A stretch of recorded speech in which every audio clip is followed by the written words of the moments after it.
what I wanted to do is I do a lot of talks around, and really what I thought about doing is what makes me a little bit different. I mean, I could come in here and we could talk about 40s, and we could talk about bench, squat, and deadlift. And we could talk about all those types of movements. And, I want to do the stuff that's a little bit different for us. What makes me a little bit different? Obviously, little guy.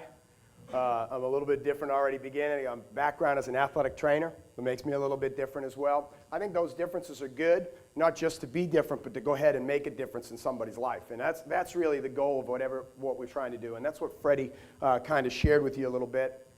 So before we get going, just to kind of recognize some people along the way. I couldn't find any color photos because I don't think they had color film back then, but some of the legends. Patrick and Scott. These guys are vital. They're always around at these conferences and clinics, and they're so opening to share their wisdom that they've gotten over a period of time. If you find these individuals, hit them up. You'll be with them for hours because they won't stop talking. But they are unbelievable in regards to their knowledge. And then my guys that I lean on in the high school, obviously Freddie is an amazing friend as well as a mentor for me. Micah Kurtz in South Carolina. I think the world of him. Darnell was in here a minute ago. He was, there he is right in front of me. Last year's Strength Coach of the Year. Ryan Johnson up in Minnesota, and in Georgia, Brian Pulliam. I think these guys are the best. Rich Lansky in Florida, and great guys to connect to as well. So just give you some names to shoot for. So this is me. I feel like I'm that little guy in the red in a sea of other stuff, especially when I go to strength coaching conventions. I remember I went to a conference up with Dave Tate, lead FTS, and I was the only guy under 400 pounds, it seemed. So I shaved my head, goatee. I at least kind of fit in with that, but everything else was a little different. But I'm not trying to be that guy, but what I want to do is I want to have my athletes stand out, because here's the nature of what I'm at. Private school like Fred, that's great. We have nice facilities, that's great, but I don't get the athletes my people that I compete with get. I don't. So I have to make the athletes that walk in my door stand out. I can't do what everyone else does. I can't. If I do, I'm not going to be able to compete, and I won't be around very much. And I like being around. So we got to search for that. So the first thing that kind of it really is a little bit of a difference maker is a philosophy. Whenever I talk to young coaches, they always want to know sets, reps, program design is a big one. We always want to talk about that. I can't really get into that until you have a philosophy. Now, I believe, like Ron McKeefery does, that you need to be a principle-based coach. However, my principles are built off of my philosophy. I have a very unique philosophy. It's very unique to me, but I believe every coach in this room should have one. If you do anything coming out of here, you should come out with a philosophy. Then when you see all these amazing drills, you'll have an understanding of where to put them in, where they fit, where they don't fit, and you'll have a better view. So my philosophy is really simple. Number one, first thing is I'm going to do no harm. I'm going to pick exercises that get results with limited harm. I mean, that's a number one thing. People will ask, why don't you barbell snatch? And I go, you can, and people in here do it. That's great. I choose not to. Why? Because I think I can dumbbell snatch them and get a rate of force development through the opposite leg at a pretty high level, and it's a little safer on their shoulder. I think I can. I think I can. I'm just going to choose that. Now, you might not, and that's fine. I'm not going to rip you on it. That's fine. You choose what you want. But I'm going to go ahead and I'm going to select specific exercises that get specific results with the most minimal harm. I think that's smart. That's why I do what I do. When someone comes in and asks me, why don't you do this? I can give them an answer. It's not shooting them down, just giving them an answer. Second thing is, before we do anything else, let's move well. So you notice I haven't even talked about strong yet. And a lot of guys will say, yeah, that's because you're little. I say, no, it's not the reason. It's not the reason. But if they don't move well and I'm just lumping strength on top of dysfunctional movement, how are they going to be great? All I'm making them do is carry an extra load. I don't want to do that. I want them to be great. I want every one of my athletes to achieve what God made them to be, and that's great.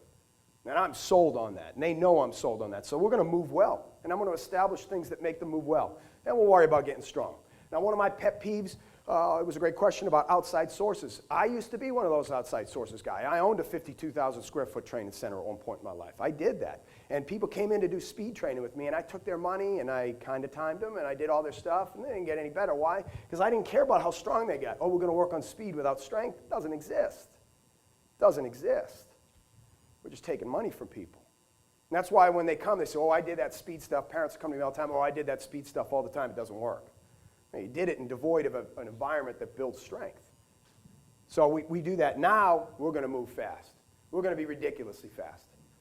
We're going to be ridiculously fast. My guys, when you look at them, you say, he's lying that guy can run a 4.41 electronic time. No way. There's no way that guy, tailback is 6'1", 215, runs a 4.60 electronic time. I mean, he's legit. He's a junior. That's a legit time. Like, people say that's slow. That's pretty fast on an electronic timer. And if you look at him, he does not have the genetics. I mean, I'm near the genetic cap with him. We want to make our guys scary fast. And the last one is the most important thing. What's the number one reason athletes participate in sports? The number one reason. What is it? 92% in all studies. What is it?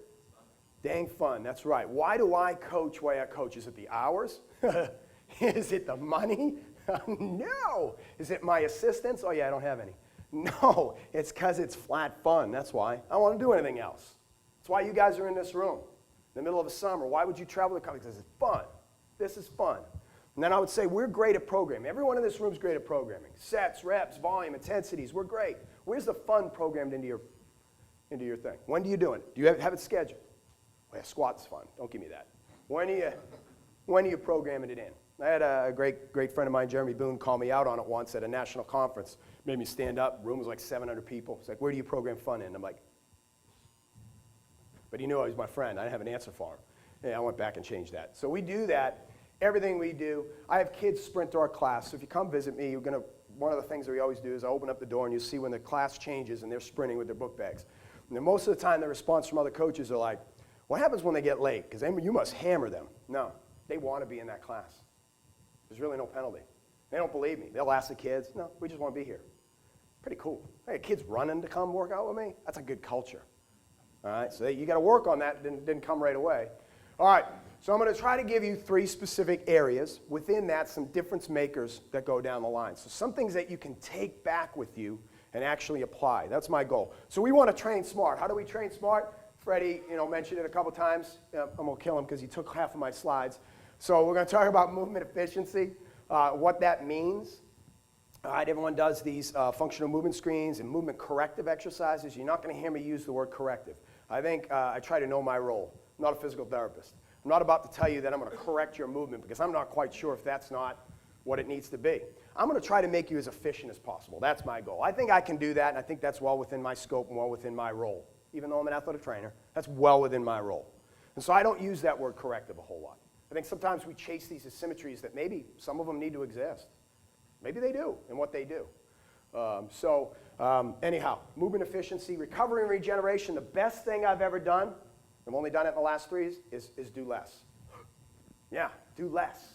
And watch how much better they get. It hit me one day about 3 years ago. Mike Martino is my mentor of all mentors, and he's been bugging me for a long time to do less. He's a recovery and regeneration guy, a great guy in here for you guys to meet. And I was like, yeah, whatever. Lift more. And I had a guy sprain his ankle. And he did other lifts, but he couldn't do a lot of lower body lifts. And then he came back and he was tearing it up. His numbers were great. He's, Coach, I've never felt better. That's because he stopped doing all the soccer, Freddie just showed you, all the crazy stuff that they do. Most of our guys are just under-recovered. They're overtrained and under-recovered. You give them a little break and watch how great they are. I mean, it's not a bad thing. So we have an active process to do this, and I'm going to walk you through how we do that. Train hard. So we talk about training smart. We talk about training hard. Training hard, we're going to give you the idea that auto-regulation that Freddie mentioned is APRE, and talk to you specifically how we apply that and how it allows us to train hard. We're going to talk about how we use velocity-based training at a high school, and you say, no, I can't do that. That costs a lot of money. Yes, it does, but I have a $500 a year budget. I'm not making that up. Michael, you'll tell me, one of my GAs is sitting here. That's it. That's all I have. You're going to look at my facility and say, you lie. But there's unique ways. I can't ask my parents for money either. That's one of the rules at my school. Because my school is going to ask my parent for $250,000. They don't want Gary Schofield asking him for $25,000. It just doesn't exist. Dustin knows. He lives in that world down the street from me. We can't do that. It's against what we can do. So I've had to create unique ways and unique relationships to get what I need to get my athletes great. Because I'll do whatever I can to make my athletes great. They know that. Everyone that knows me knows that. I will do whatever it takes to make my athletes great. All right, so velocity-based training, show you that. And conditioning with a purpose. This is something that I think is really cool. You guys may not, but we're going to spend time on how we do our conditioning. I think it's incredibly unique. Everyone runs. We run a little bit differently, and I'll show you how we do that. And then we train together. We embrace the shift. And my coach, my football coach, is a great friend, Tim Hardy, really young, great football coach. He has this idea of the shift, and I'm going to show you about it. Because when I was an athlete, compared to today's athlete, besides the multiple years difference, there is a great difference between those two athletes as far as mindsets. And we need to be able to embrace that shift in order to connect to those athletes. Because like Freddie said, it's all about relationships. So I've got to show you what basically the coach responsibilities are and the player opportunities are. And we kind of challenge these to build that culture that I talked about at the beginning. So we're going to go through these. So I have coaches all the time come up to me and, man, I don't need to listen. I'm going to go down. I'm just going to hang out and have a drink because what I do works. They want to stick their head in the sand. But what if I could tell you something might, maybe, possibly, there's a small chance that I could tell you that something works better. Would you not want to embrace that? I have no idea why you wouldn't want to. It makes no sense to me. So always open your eyes. It's okay to say, no, that is not good. That's great. It made you think. It made you learn. That's awesome. This half the conference, I come away saying, I don't do that because of X, Y, and Z, but that's a great learning experience. It's not a big deal. So we're going to try to show you some of these difference makers. Some of them you're going to like. Some of them you won't. That's great. Let's talk about it. Maybe I can learn from it. So the first one is movement efficiency. We're going to talk about what that means in regards to me. So in movement efficiency, we're going to focus on the basic fundamentals of movement. Everyone's heard this. We talk about this. If anyone here do functional movement screening or reflective of it? So, you know, it's a big thing. We got about half the audience, so the other half doesn't do any of it. A lot of times people don't do it because they don't know what to do with it. That's fair enough. We're going to talk about that and kind of show you what I do with it so you get a sense. Well, in screening, there are millions of them, right? So let's just get that out of the way. We don't have to just talk about the functional movement screen. I'll tell you what I do, but there's many ways of doing that. So, you know, there's studies out there that show it may help reduce the potential for training and sports injuries. The number one thing I can think that you can come away with this is movement efficiency equals training productivity. If I can have them be efficient in their movement, I can actually produce some training response. I've seen so many people just, and they're lifting them, and I'm like, I don't know what you're doing. I guess he got 400 pounds up. Charlie Weingroff talked about this yesterday. You do whatever you want on the hinge, and you could be that freak, he said a mutant, that still does a weird shape and able to lift big wheels on a deadlift, but then it doesn't translate to being athletic because you can't move it. I want to do everything I can with every rep of every drill of every day that is productive. Productive, not just about lifting weights. All right, so Lauren Landau, great friend, unbelievable trainer, one of the best quotes I've ever seen. He talks about your joint position is going to dictate your muscle function. So if I can't get a guy down and he can't drop his hips or he loads in a valgus position, it's going to dictate what those quads, what the glutes do. It's going to dictate everything. I can think I'm doing one thing, but it's not doing another. If I'm going to lunge like this, my muscles are doing an entirely different set than when I try to decelerate and keep it in a good position. So if I cannot establish proper joint position, I cannot work the muscle the way you think you can.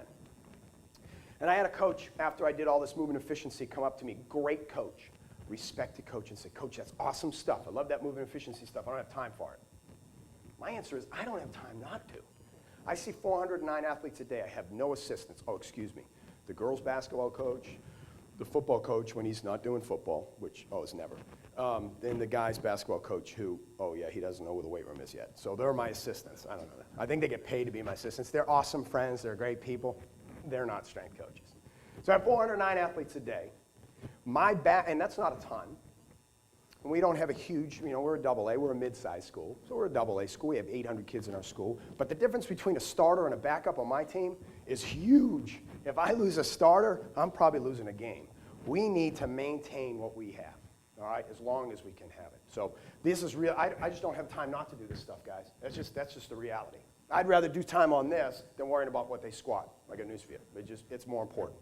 All right, so what do I mean by this? All right, so here's, when we do our functional, it's a modified movement screen because it's not a functional movement screen. We don't use the FMS kits. We are really cheap. You can do this many different ways, but I'm a frugal guy. How about that? So I have a 2x6 board. I have a PVC pipe. I have masking tape on the ground. We have a roll of masking tape up here. We use the uprights for the hurdle step, and we're going to use the racks. They get in groups of 3. One guy does the test, one guy records the test, and one guy, thanks to Mike Martinez's suggestion, now videotapes it. We are an iSchool, so we have iPad labs. So we get all the iPads, they take it on UberSense, or you can use a coach's eye, and then they email it to my account. So if I see a 3 and I think it's a 1, I can review that later for accuracy. Because is it fully accurate? Or is there an FMS certified individual doing it? No. Am I doing 400 athletes, 9 athletes functional movement screen today? Yeah, no. So, but we will screen. And we will teach them the movement patterns. And I'll show you a video here of how it's done. This wasn't a prop. There's my girls' class to the right, but here's one guy, and he's just going to do an overhead squat, and you can see it's not very good. This is a baseball pitcher on the left. It's a soccer goalie helping him. And that's horrific. All right, that's the, oh, I'll get it. I'll widen my feet. This will help. Nice, which is not right. So, no, I almost fell over. Okay, that's not good. So now we're going to throw the board. And if you haven't done movement screen, this is the overhead squat. And so is it perfect? No, but it's going to establish something right off the bat. And so now he does it with the board on his, oh, and he thought that was good. No, do it slower. All right, thank you. And he comes back up. And now we can get a number, and now we can start this screening process, okay? And they start recording. Piece of cake. I get that done in a day. We do it on our reload weeks. So we do, everyone talks about deload weeks. We don't use that word. Again, culture can be, the first thing with culture when you're trying to establish a culture is language.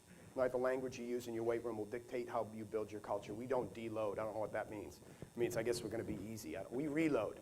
We're doing stuff to get in a position to get even better. So our kids buy in on that. So we do this once every 6 to 8 weeks. It's weird, you know, we look for the schedule of the school, you know, because there's spring breaks and all kinds of stuff like that. We kind of work within it. And so we do that. So that is our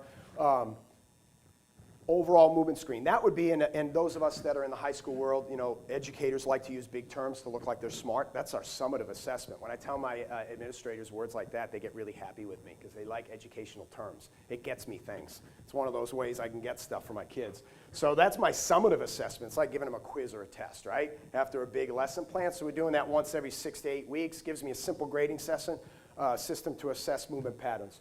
Helps to identify potential cause-effect relationships. Mike Martino right in here, I got that from him when we were working together. It identifies some asymmetries, things on one side versus the other, and some basic dysfunctional movements. Gives me an idea, a specific marker. Gives me some baseline to establish, am I helping my athletes move well, which is my number one philosophical point. All right, so that's great. But if you're in education, you know we have to have formative assessments every day. How are they getting any better? If I wait 6 to 8 weeks, I don't know if my guy's getting any better. So Mike Bewley, who's downstairs, I actually think he was doing things during Fred's talk on the dynamic movement screen. He's got a booth down there, and he has this, he's the head strength and conditioning coach for basketball for Georgia Tech, and he has this unbelievable, I keep yelling at him because I think it's the greatest thing I've come across, that he doesn't market it really well, but it's a dynamic movement screen. Because one of the things that gets challenged with screens all the time is, hey, that's great, you're doing this, but what happens when the athlete moves? So he's got this dynamic movement screen, which entails 10 different movements. We do them as a warm-up when we're doing our speed and agility. Now, I don't have a ton of time. 32 minutes is about all I get when I get kids in class. After school is where we do our speed and agility. But because I have waves and waves and waves of kids coming in for speed and agility, we got about an hour to do that. So we've built that dynamic movement screen. We split it into 2 groups of 5 exercises that every day they come in to do those movements, I can establish, are they getting any better? All right, so this is what we do. This is an example, a screenshot from that DVD that he has. But you go through these points, and I can establish each one of these exercises: lumbar extension, lumbar flexion, hip extension, abdominal flexion, depending upon the exercise that it is. This is this one right here. I'll show you a little video. I just had 4 kids just jump over here really quick. The second guy in is horrific. He's got a big round back, I don't know what that is, but we look to see, are they bending their knees, which would establish that they got some sort of hamstring or hip issue. If their ankles aren't coming all the way far enough, they might have some dorsiflexion issue. The guy close here is not too bad. And so they just walk through this. So I have a little chart. I'll show you this chart as I'm going down the line. As they go down the line, I write on this little chart what I note, where they have some limitations. And here's the deal. I'm going to go ahead and give them some movement-efficient exercises, and I'll show you how I do that in a second, to get them better on these things. So a week later, they should be slightly better in those areas if they're doing what I'm telling them to do. But most high schools don't do what you told them to do because they're high school students. They only hear bench, bench, bench, bench, bench. They don't hear all this. So they don't do it. So that's the deal. So the deal is when I do it again and I see it, I'll tell them, hey, man, you really need to do this. And then the 3rd week comes along, and or the 3rd time we do it, and I look at it, and he's still doing the same things. That's fine. Come on over here, buddy. Come come on here. And then I say, all right, I'm going to call your coach, and I'll call his coach, and I say, hey, Coach Hardy, I got James here, and he's not doing what he needs to do. So he's obviously going to get hurt. So you might want to find a backup point guard to go ahead and start practicing with him, because he's not going to be around much longer, because he obviously doesn't care about your program, and he certainly doesn't care about mine. Oh, you'll talk to him later? Great. Hang up the phone. And it's amazing, suddenly in the 4th week, he's now getting better. Just something mystical happens. But that's how we address it. We don't do a whole lot of yelling, but they know, Coach, why'd you do that? I don't know, why'd you not do stuff? All right, you got me. All right, so we just move on with that. But that's what we do with that. So we have these, again, efficiency exercises or commitments that I ask my athletes to do. I've gotten away from that corrective exercise word. I think it's just overused too. That's the other part of me, is if people say things a lot, I don't, just to be a jerk pretty much. You know, like I don't use the word core just because everyone else does. I really do, but I just don't do that. All right, so we have these posters that I've created on all the functional movement screen tests and all the movement efficiency exercises that I like to use. And they're all on there. So I can tell kids what to do. So the first thing they do is come in, I want to do some soft tissue work with them. And I'll say, okay, you can get to pick any one of those depending upon where they're at. Go ahead and pick the ones you want, and that's the soft tissue work you're going to do in between sets. So they may be doing a squat, they have that soft tissue work they want to do. Then that next exercise comes along, I'm going to say, okay, we got some flexibility, mobility issues, that drills that I need you to do for that area. You can pick any one of those. Go ahead and have a blast. Pick one. If it doesn't work, we'll find another one. But go ahead and pick one. Have them give them some ownership. I want to empower them. I want to educate and empower them. And then finally, we're going to get motor control. I leave this in because my intern that I had thought it was funny because I look like a monkey in these pictures. And so I left it on there, and the kids think that's the funniest picture in the world. Especially, they can't believe I put it on here. But I always put stuff on that makes me look stupid. That's all right. So anyways, they get to pick these things, and they go through that process. So that's great for screening, but your training should be about movement, progressions, and regressions. I had a great conversation with an athletic trainer to be down below about, you want to make yourself different? Be an exercise specialist. Know how to progress and regress exercises. I was like, listen, if you wanted to do a lunge, what's the first movement that you should probably master? They didn't know. And I'm like, all right, a split squat would probably be good because it's a stationary lunge. All right, now how am I going to load the stationary lunge or the split squat to start with? Body weight. Great. What's the next one? She says dumbbells. Like, all right, what's the step between the dumbbells and body weight? I'm like, how can you load to the closest to the center of mass before a dumbbell? Weight vest? Oh, yeah. All right. So should an athletic training room have a weight vest? Yeah, probably. Do they? No. Why? I don't know. Because you're not thinking. And then I can go dumbbell. And then what do I do with dumbbell? Barbell. No. What do I do with dumbbell? Change the dumbbell position. Change the dumbbell position. What about unilateral? What ipsilateral? Wow. I'm not even lunging yet. Then I can go into lunges. Think that would reestablish a rehab program or an exercise program? Yeah, that's pretty good. Should you know that? I think so. Isn't that movement progression? What we do, and someone asked that was sitting over here how Fred put them in their blocks. How does he determine it? This is how I determine it. You got to show me mastery of movement. Do you have mastery of movement? Before we do anything, I need to see that you can master the movement. If you can't master the movement, I'm not going to put any load on top of this function. I'm going to give the athlete what they need that day to be great. And the why they can't move really well, it's going to be multifactorial. I'm not going to sit here and tell you that I'm a great cook, because I'm not. I'm not going to be able to do all of that. I'm not Charlie Weingroff. I'm not that smart. I'm going to go ahead. It could be multifactorial. I'm not going to get into that. But then I'm going to worry about speed second. I'm going to give them a specific tempo. Can they do it eccentrically? Can they do it isometrically? Can they do it concentrically? Can they be explosive with that movement? Then I'm going to worry about load. We want to get to this stage so fast. Guys, relax. Do this stage first, because what we're doing, just like what Freddie said with the guy, I want to bench, want to bench, want to bench, can't push up. Let's get mastery of movement, and then let's work on this, and then let's work on this. And then what you'll do is you'll develop freaky, crazy, monster-like athletes. That's what I want. I want monsters. I want these crazy monsters that get on the field. That's what I want. We talk about no dogs in the weight room. Well, I want all monsters. I don't build a program for dogs. You're all going to have dogs in your weight room. You walk in, they're going to be the guy, no matter the greatest program in the world, if they're a dog, they're going to be a dog. So I don't worry about them. You're a dog. Hey, if you want to be a dog, go be a dog. I'm not going to worry about that. We have a big sign, no dogs allowed in the weight room. But we want monsters. That's what we were after. So it just works. It just works. All right, so Vern Gambetta had a great saying, training equals testing, testing equals training. While they're training, I can look at how they move. Look how they move while they're doing a squat. Look how they move while they're doing the lunge. You can establish stuff, and then you need to give them what they want. Is this training efficient? If it's not going to be effective, period. All right, video analysis. Kids learn different ways. We know that. Kids learn tactile. That's why we're in a weight room. We're all tactile people, I guarantee you. Every strength coach I know is tactile, kinesthetic. We like things. That's why we like the weight room, touches. And probably because we're athletics, we got the audio, because coaches yapping at us all the time. But visual, we don't see ourselves doing stuff very often. You can get free apps on a phone and just video a kid doing it and go, do you know you were doing that? No. Did not know that, coach.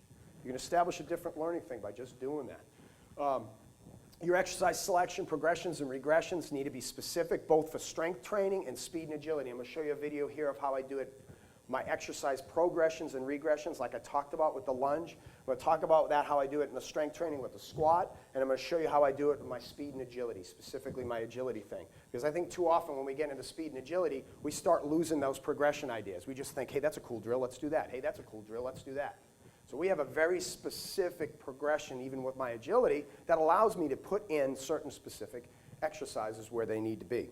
All right, so if you ever get on I do Facebook stuff, so you can get on. The video on the right is like, it went viral because it was early in the morning. I was shooting it for you guys. I had it over my head, and I decided to move my left hand for some. Yeah, a couple of you guys are watching because you're shaking your head because you watched it. And I moved my hand, and the band snapped me on the head pretty violently, enough that like 400,000 people watched it now. So that's good. My wife put it on first because she couldn't stop laughing. I came home, and she found it on my phone, and she ended up uploading it and just laughing the whole night. So anyways, this is the good video. You won't see me get hit in the head. I do have another video that I did not fit in, but if you guys want to see it, I get powerbombed in the middle of a ring for WCW wrestling at one point. I just couldn't fit it in here. All right, so the overhead wall squat, got this from Micah Kurtz, that athlete that I did. It's really, before you squat at all, you need to show me that you can do these things. So it's an overhead wall squat. We just established that so we don't have anterior translation of that knee. We want to maintain good angles into the hips and the spine. And then I want to see if they can do an overhead banded squat, and how can they, don't snap yourself in the head, and how they can handle that. You'll see me shift and everything. I had major knee surgery 3 weeks ago, so I'm doing all right. Doctor wanted me non-weight bearing, but I'm a pain in the butt, so I won't do it.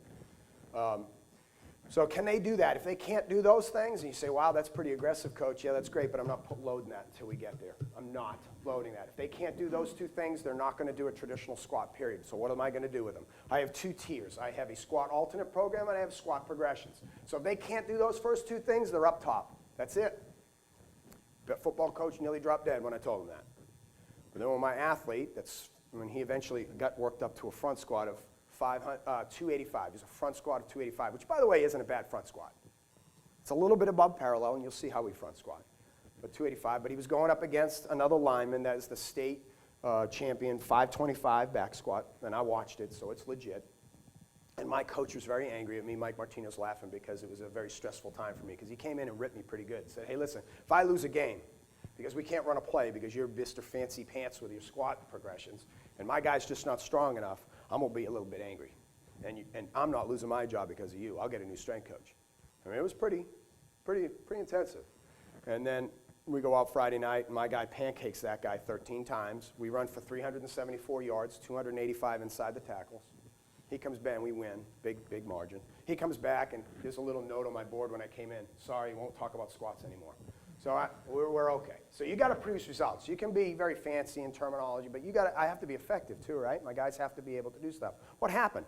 My guy was movement efficient. He was able to produce more force than that other guy could. Eventually, he could produce more force, that other guy. But by the time he was producing his force, he was getting grass stains on his back. So my guy wins. All right, so we got a renegade squat. So this is a landmine. We have a pre-motion view of a renegade. And we established this with a little pause at the bottom. You can load that. That's an awesome learning tool. Awesome. One of the best exercises I've run across. Really simple to use. You don't need a landmine. You can just stick a barbell in a corner and do it. Before we do goblet squats, we actually do bear hug squats with a sandbag. Watch this first movement. Tell me what happens.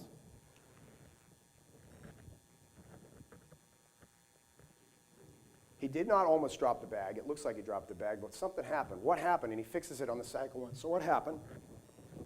His knees went way forward, and he was going to fall forward, and he shot his hips back as fast as he could. And he realized, crap, I need to hinge when I squat. and he learned it really fast. I like that. That's not bad. I left that in there because I don't want you to think my guys are always perfect. That's pretty good. I didn't realize that. I'm like, ooh, we might need to step you down, brother. We might need to look at what we're doing. And then we go to the goblet squat.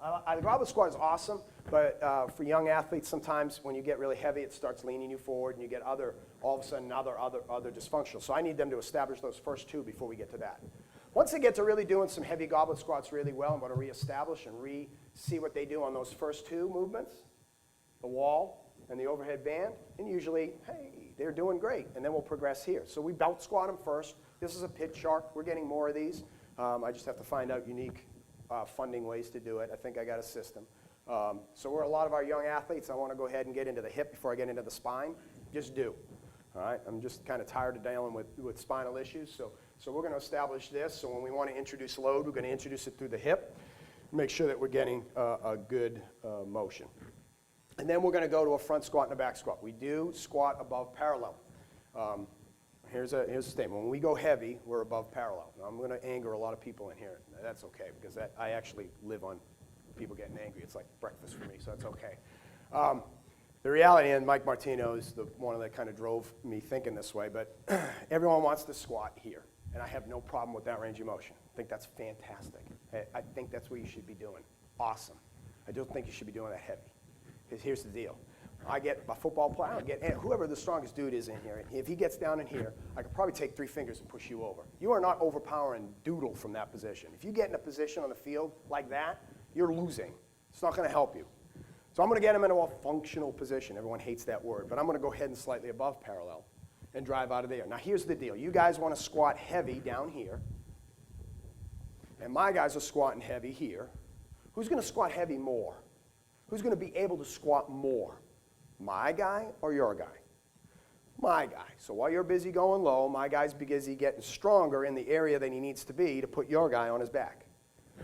Now, do we go all the way down? Yes, on our light stuff, quote, light stuff. On our, quote, heavy stuff, we do not, because I don't think it makes a difference on the field. If they were competing in the sport of powerlifting, it'd be a different story. All right, so that's why you're going to see what we do over here. So if we do a regular bar, it's a regular bar front squat. They need to do that first, and I need to be really happy with it. And then they can go and we do a safety bar. I like the cambered bar because it brings the weight, and you'll see it brings it more to the center of mass. I like that. You get a little bit more vertical, a little bit more stress off of the spine, especially for the young athlete. That's not a bad thing. That's our squat progressions. Do I care what they squat? No. If you come into my weight room, you will not see any record boards. You will not. They're eliminated.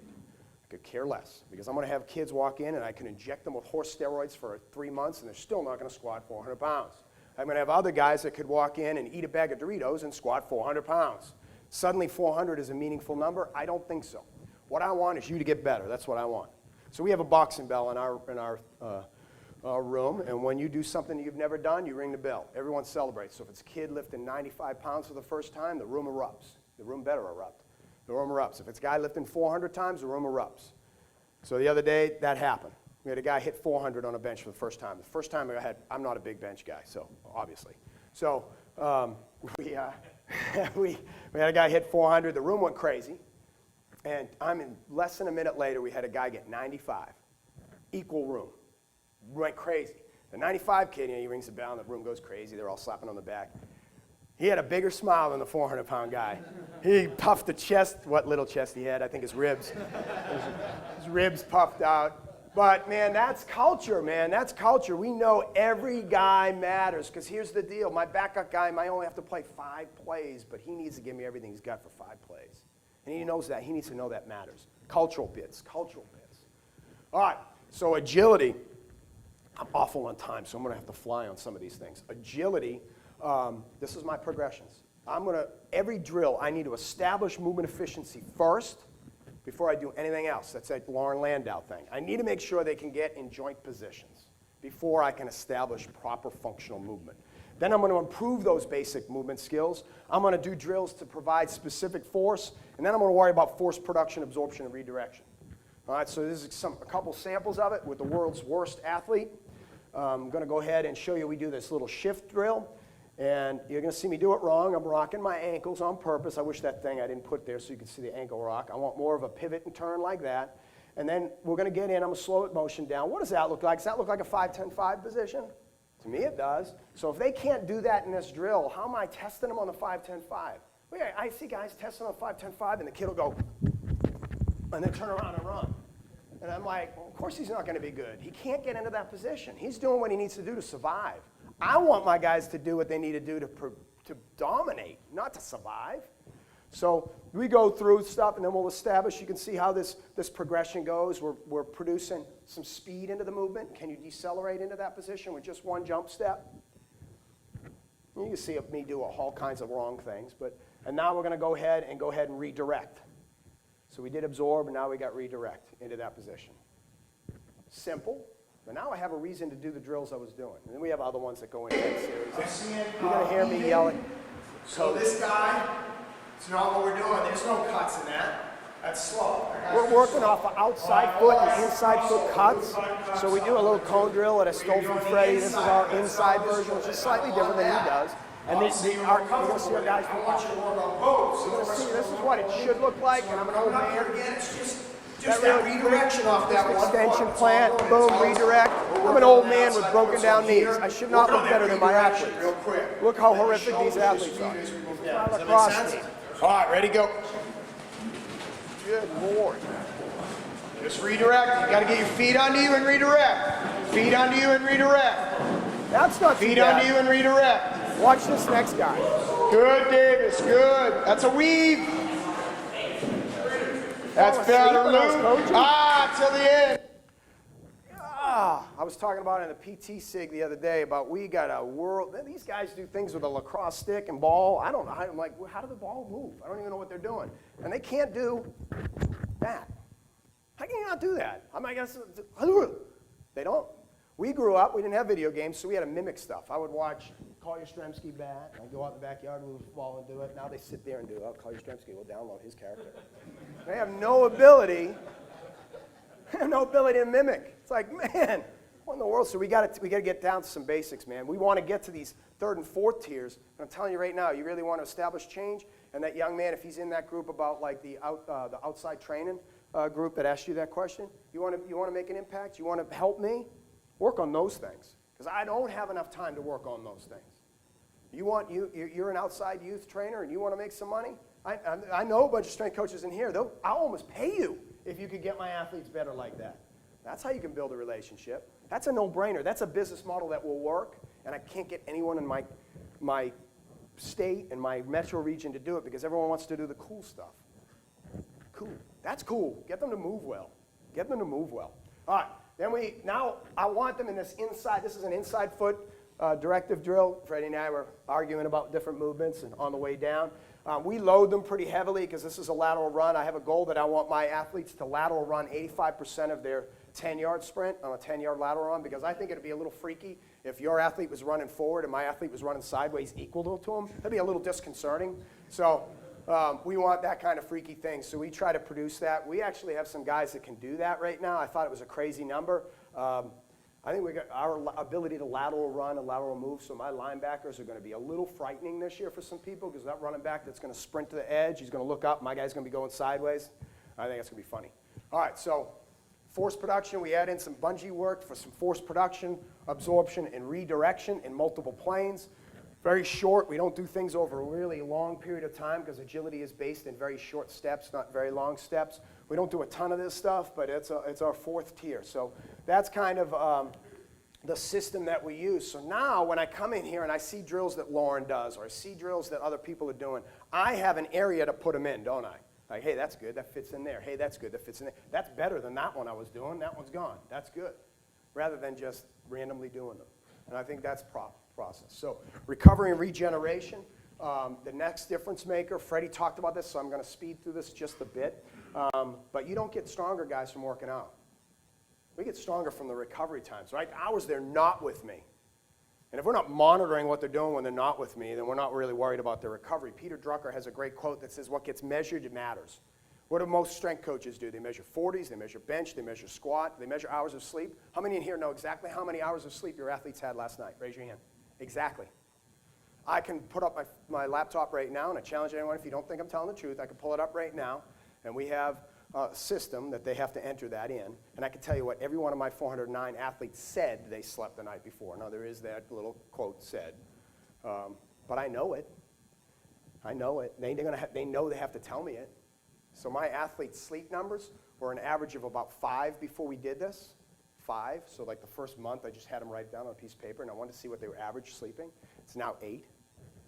And there's a study that came out that said if you have less than 8 hours of sleep, 7.5 or less, you're a 1.7 times increased likelihood of injury.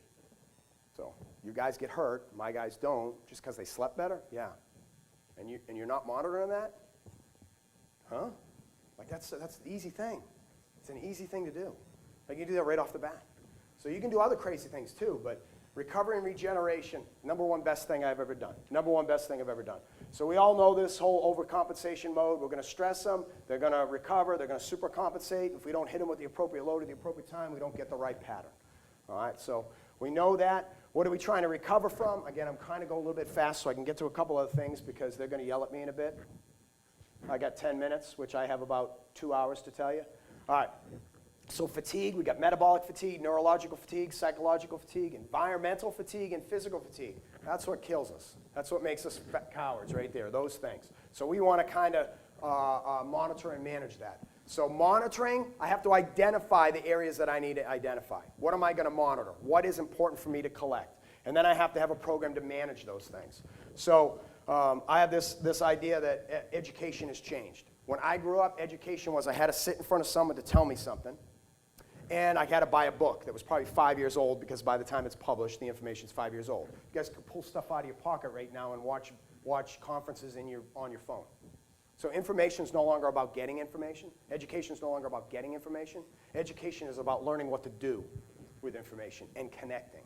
You do those two things at a conference like that, you got it. If you just sit in the book and write notes, I don't know why you came. You should connect, find out what to do with it. Those are the two, that's what makes NSCA powerful. Connections, connections, connections. All right, so these are the things that we monitor at a high school. 409 athletes with no assistant. I know exactly how many kcals my athletes take on a daily basis. We use MyFitnessPal. Freddie already showed that picture. I know how many protein, carb, and fat were made up of that. I know how many ounces of water my athletes consumed, hydration status. I know their body weight and composition. We check that. GPS monitoring, not yet, but maybe soon. Heart rate, and you say, well, that's too expensive. You know what was expensive? What was expensive was the GPS units. Right, my wife bought me one 5 years ago, spent $245, the Garmin ones. I had it in my car, the little London lady spoke, and I was like, hey, this is awesome. Yeah, it's in my phone for free now. That's what technology does. So if you don't know what Catapult and GPS monitoring is, and you're not investing in it because it's too expensive, then you're putting your head in the sand because it's going to be a very short period of time where something like that is going to be an app. And if you don't learn how to use it, then you're going to be way behind. And my guys are already going to be doing it for 3 years by the time you start doing it. And you're behind again. Don't be behind. All right, so we do all of this. We do all of this kind of stuff. All right, so I have a deal with Conduct. My kids, they log on with their phone, they update because I want them to be empowered. They update all their information. It color codes and flags it. So before an athlete walks in my room, I look and I can see red, red, red, red, yellow, green, red, red, red. That kid's not going to do. We're going to go off the script with that kid. Something ain't right. Come here. I want to find out what's wrong with him.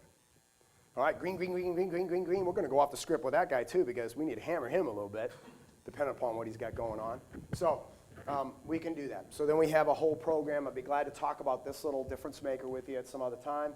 We have a whole sleep process that our athletes have. They get home with this. We have a sleep tracker, but there's a process that they have to do.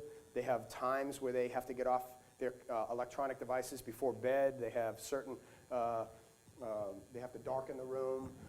They can't have their computer in their bedroom. They can't do their homework in their bedroom. We get parents to sign off on all this kind of stuff. It made a massive, drastic increase in our quality of sleep. Because you can get 7 really garbage hours of sleep. I average about 3. Freddie makes fun of me all the time. I have some weird disorder. I don't sleep very well. So that's just me. All right. Here's that study I mentioned.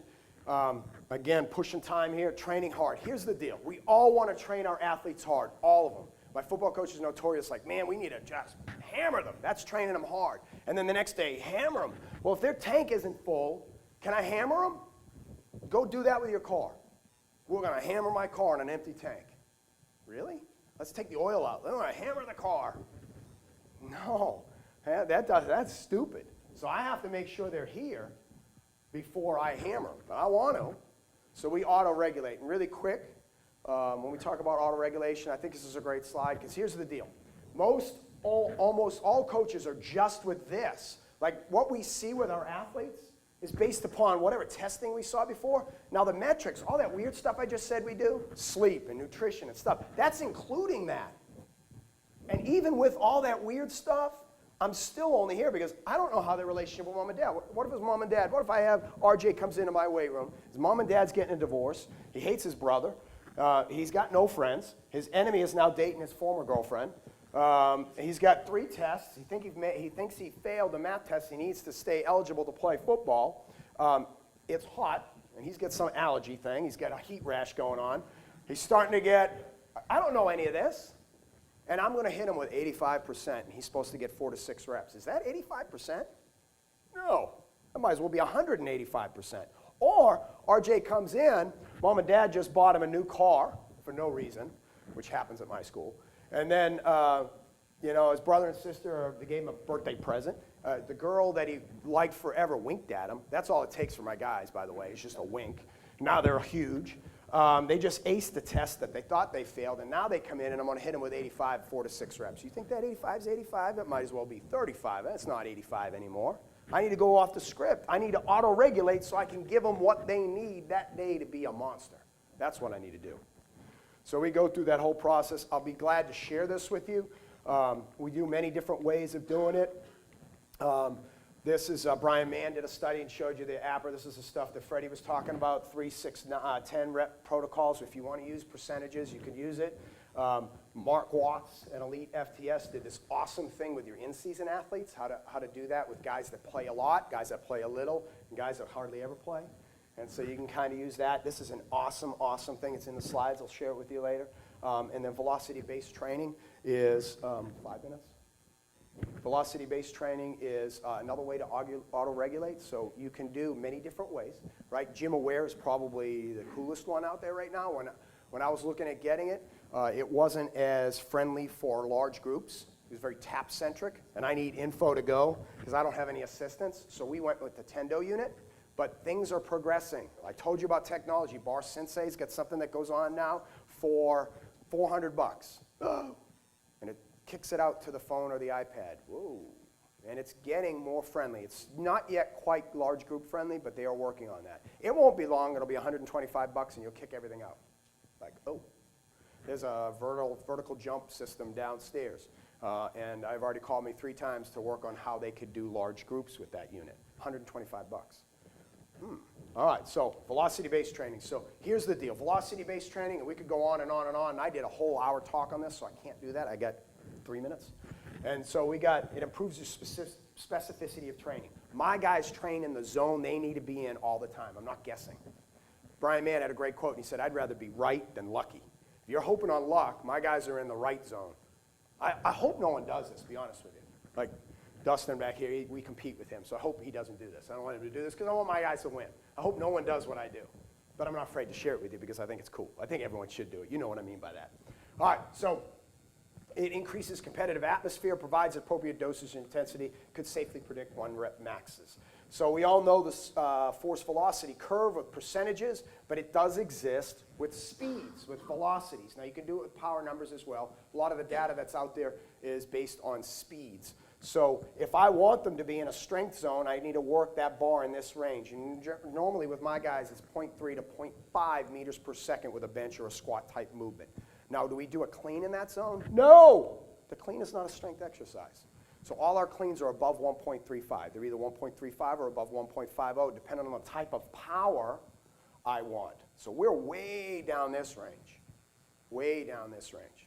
So what happens with our cleans? So Brian Mann tells the story about his guys were going up 400-pound cleans. They were going up 40 pounds, and their verticals were going down or staying the same. And he's like, why are we doing the cleans? Develop power. But why isn't the power testing numbers going up? Because they were doing it as a strength exercise. They were slowing it down. When their numbers went down to equate the speed of movement, their verticals went way up. Their medicine ball tosses went way up. The only thing I care is rate of force development. So that that guy that squatted a ton of weight, he gets put on his back because my guy can produce more force in a shorter period of time than that guy. Now he needs to produce enough force, but in a shorter period of time. So we use velocity-based training. So I'm going to be running out of time to show you this kind of stuff. You can go through all of this. I'm going to scoot ahead, and I'd be glad to share a lot of this stuff. Is kind of cool. I put in way too many slides because I want to give you guys as much information. I think it's valuable that you came here. Let me show you this really quick. This is a video of how we condition. Remember I told you I like it. So this is a prowler, a light prowler push. We do it as a team thing to build competitive nature. So they're going to do prowler pushes, and they're going to do them a lot. But what they got to do is in between their prowler push, they're going to go over to a focus grid. And you're going to see this here in a second. So they're going to On my go. Go! We're going to go over. Now, my idea of conditioning is can you go. Next guy's up. Go. Fatigue state. So these guys are going to go Make through. sure they get past the lines. This is light. Oh, these heavy falling as behind, well. baby. Falling behind. Gotta wait. Don't flip that over till all three are there. Now they're going to go to this focus grid. Go. And I give them numbers. Go. 26 In order. to 30, get it In row. order. The other group In order. yell at them. In order. 11, 7, 9. They got to distract them while they're trying to do it. And then they're going to go back and do another one. And it's a race. And we go through that period. Now we'll do that even outside. So that card you're seeing right there, now the math experts in this room, we're not doing math rules. I'm not a math guy. We just go right down the left to right. We don't do that. Oh, you do multiplication before math, a little bit, whatever. So what we do is we'll do hill sprints. Bang, they got to run 5 hill sprints, and then the captain of their group gets to the top of the hill, and the coach is holding the card up, and they got to answer that question. They got 10 seconds to answer that question. The coach has the answer on the back. It's a card stock, so they can't see through. So the guy goes, 7 plus 2 minus 7 times 4. I don't know. Now you got 5. Your group's got 5 more sprints. Get a new captain. Boom, they got to go again. They got to answer the second one. They answer the second one, they're out of it. I need them to access needed skills that they have. My guys can do that in 20 seconds. Like, bang! They know that answer right off the bat. When you add them a little fatigue, and then all of a sudden they're stupid. And what happens when my football player gets stupid? Now I'm 10 yards back. And now instead of scoring a touchdown, we go to kick a field goal, and we miss the field goal, and the other team goes 60 yards for a touchdown, and now we're 3 touchdowns down. Now's the time to sing your fight song. So we're in trouble, right? So that's what we do conditional-wise. So I am a minute over. So we have questions, but I'm gonna share this with you, and then questions. So I'm gonna cut into my question time just because I'm a jerk. All right, the shift. Remember I told you about that shift that Coach talked about? When I grew up as an athlete, we were told what to do. You do this. Why? Or else we were going to be coerced. You do this or you're going to run 20 miles. You make that play, son. Catch the ball. If you don't, you got this. Give me 50 push-ups. Give me 50 up-downs if you don't do it right. You're going to sit on the bench. And you didn't dare go home and tell your parents that a coach yelled at you. If I went home and told a parent that a coach yelled at me, my dad would have whooped me worse than the coach. I wouldn't have said anything. He wouldn't have asked, why did the coach yell at you? How dare he? You do that today and watch what happens. You do that today and watch what happens. And then it was always about the program, the tradition of the program. You know, the great tradition of GAC. Kids don't care about that. They want to know what their role is in the program. They want to know why to do it. They want to be inspired. It's not a bad thing. It's just a shift. Grumbly old guys like me think it's a bad thing. These guys are, they're soft. No, they're not. It's just a shift in culture. And if you don't embrace that shift, you can't connect to the kids. And if you can't connect to the kids, you won't make a difference. So we got to find ways to inspire them. We got to find ways. There's nothing wrong with them knowing what their role in the program is. How do I play that role? Tell me what I need to do. What is my job? It's okay. You're going to embrace that. When you do that, they'll buy in, and you'll get such great results. It's ridiculous. This thing is really, really important. Really important. So I have a ton of my contact information here that I would be glad to, a lot of the stuff, anyone, anytime has anything, I would love for you to reach out for me.